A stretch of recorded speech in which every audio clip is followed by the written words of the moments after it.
Hi everybody, this is Mrs. Aida Joyce, Assistant Professor of English, St. Joseph's College of Arts and Science, Kadalur, Tamil Nadu, India. I am very happy to join you all in this video class.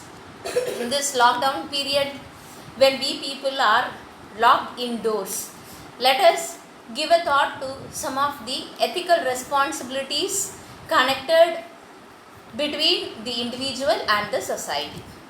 Now I am going to discuss an American drama, All My Sons, written by Arthur Miller. To give you a brief introduction to who is Arthur Miller is one of the most interesting and significant 20th century dramatist. His influence on the American drama is very great. He stands one with Eugene O'Neill and Tennessee Williams, other important American dramatist of his own times. This drama, All My Sons, deals with the post-war condition of the American society, the big industrialists, and how they are governed by the economic principle of capitalism, and how this commercial interest of businessmen have led to the tragedy and downfall of millions of men. It is shocking to note that people kept materialism at the top of every other isms. We find that Arthur Miller himself, he was influenced by many isms like realism, expressionism, naturalism. He was not romantic. He was a writer who sought to educate people. So he was more realistic than being romantic. In this realistic expression, all his dramas, the other interesting tragedy written by Arthur Miller is Death of a Salesman. In almost all of his dramas, his protagonist unfailingly happens to be a businessman. So, for the promotion of business and for the sake of commercial interest, how the protagonist happened to sacrifice the ethical commitments or the ethical principles in life, and how that ultimately leads to the tragic downfall of the hero. This happens to be also the story in All My Sons, written by Arthur Miller. Here the central character is Joe Keller. And Joe Keller is a very successful businessman. He is a self-made industrialist, and he has almost strived through 40 years of his life to build up a good business. And this firm is involved in the manufacture of cylinder heads which are fitted to the aircrafts. And the story happens to take place in the 1946. It is in the post-war period, but in the story we find that the company of Joe Keller is preparing cylinders. It is responsible for manufacturing cylinders that are supplied to the aircrafts which are involved in the First World War. So it is a very big deal that has come to the hands of Joe Keller. And Joe Keller, on one particular incident, he happens to manufacture cylinder heads that are found to be defective at the time of the dispatch of the cylinders. But interestingly, it is a very important deadline that has to be met, because it is the warring times. And so, keeping himself at home, Joe Keller, he has a business partner who is Steve Deaver. Joe Keller, by keeping himself in his domestic confine, he orders Steve Deaver. He gives instructions over phone for the dispatch of the cylinder heads. And when Steve Deaver makes it known to Joe Keller that the 40 cylinder heads are found to be defective, Joe Keller gives clear instructions to weld the cylinders and to dispatch them. So Steve Deaver simply follows the instructions of his companion Joe Keller. He welds the cracked cylinder heads, and the cylinder heads are dispatched. When the cylinder heads are fitted to the aircrafts. Nearly 22 of the airplanes crashed during the war, and the newspaper reported that it was an accident. Later it was found that the accident happened and the death of 21 pilots was caused due to the defective cylinders that were supplied by the firm that is owned by Joe Keller. And when this case is tried, Joe Keller simply refuses, stating that he was on a leave and the dispatch was done by his friend Steve Deaver. So Steve Deaver was imprisoned and Joe Keller was exonerated.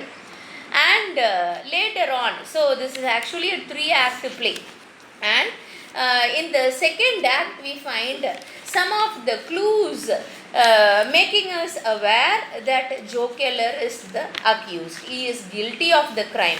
So this clue is given to us when George Deaver is actually the son of Steve Deaver, and interestingly we know George Deaver is very close to the family of Joe Keller. The Keller family and the Deaver family were neighbors, and Joe Keller and Steve Deaver happens to be business partners. When the problem arises in front of the law, Joe Keller proves himself innocent, making the innocent Steve Deaver guilty.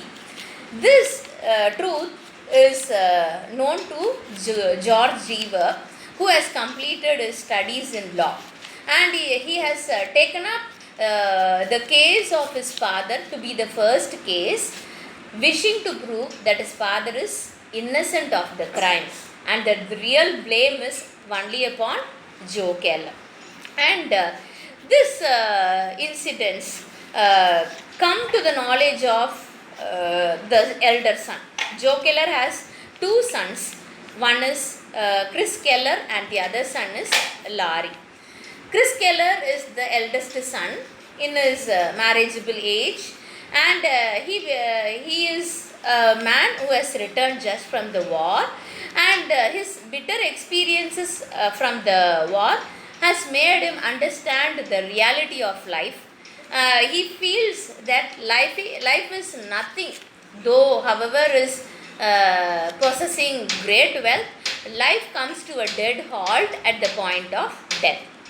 With this realization, when Joe Keller encounters George in the second act, and George blames that his own father is innocent, and the blame is upon Joe Keller, who is alone responsible for the death of 21 pilots.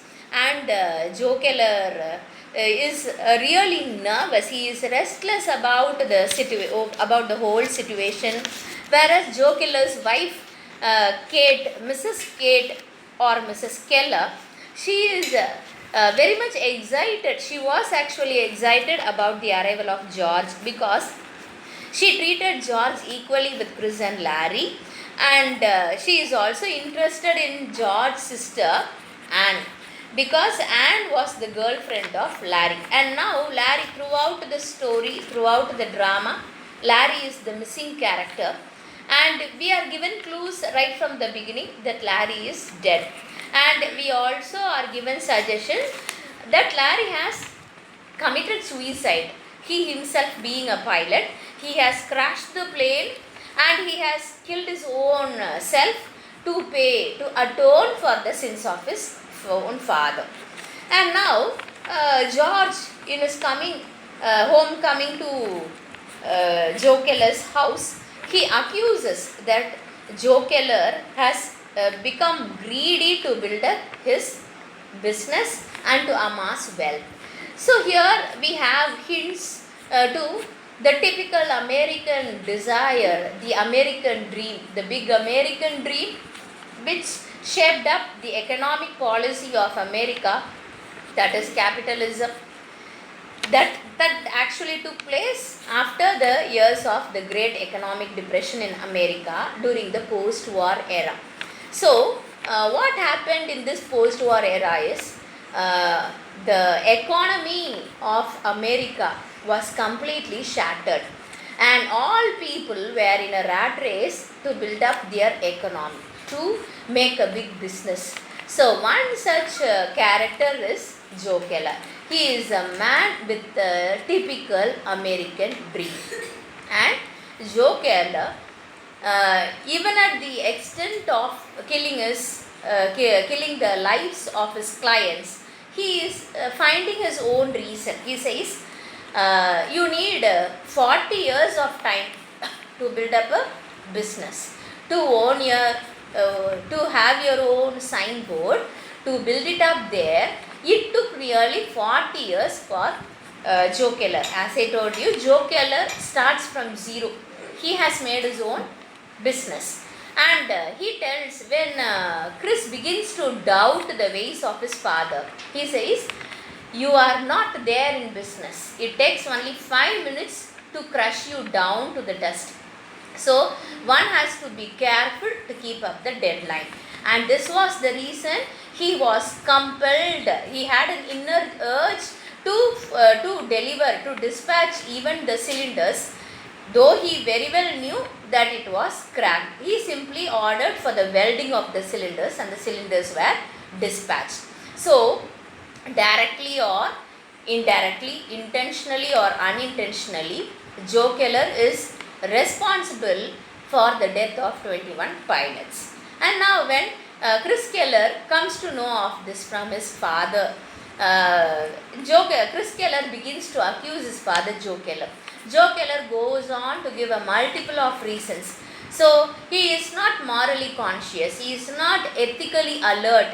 He says he is trying to justify, even when the son is arguing that it is wrong to have killed 21 pilots, which he should not have done. And when he quotes the last words of Larry's suicidal note written by Larry to Anne, his girlfriend, before committing suicide, Larry stated, I never expected that my dad would be responsible for the death of 21 pilots. And I could not bear my life, I could not bear the pain of living after knowing that my father is a murderer.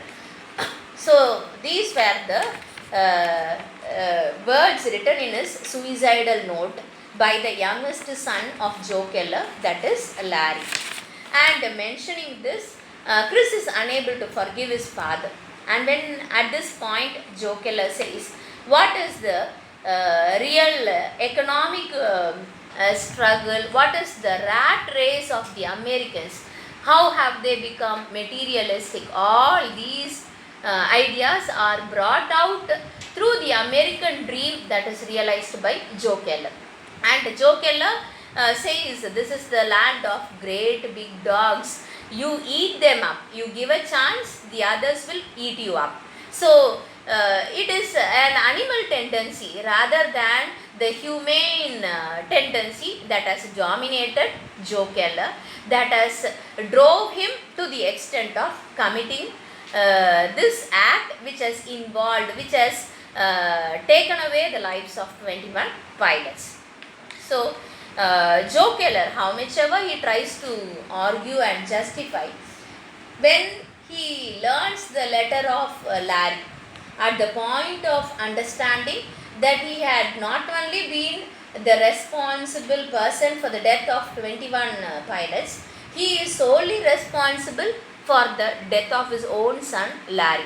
So, when he realized that he has killed his own son by committing such a deadly act, by his principles of materialism, by his economic prosperity, by his mad greed for money, all these have crushed down the life of his very own son. At this point, he understands that values, humanity, and other ethical principles are very important rather than making money. And when he understands that he had been the sole responsible person for the death of his own son, and when Chris Keller states, even you are worse than an animal, no animal eats its own young one. Joe Keller understands that it was a grave mistake on his part to concentrate only on building up his business. And he had been a fool all the while, thinking that he had built the business all for the sake of his family. So he was family centered, family oriented. But this story reminds us every individual has got a social responsibility. So he is inclined, he is ethically inclined to do something in return for the society in which he is living. So it is not a time for us to say that man is a victim of the society. Every individual should contribute to the betterment of the society. So in this drama, Arthur Miller makes us understand how an individual strives to attain a position in the society. And in this target of attaining a social position, how one had to sacrifice his own son. So it is not at the expense of sacrificing our morals that we have to be materialistic. We should be able to strike a balance between our ethical code of conduct and materialism. Thank you.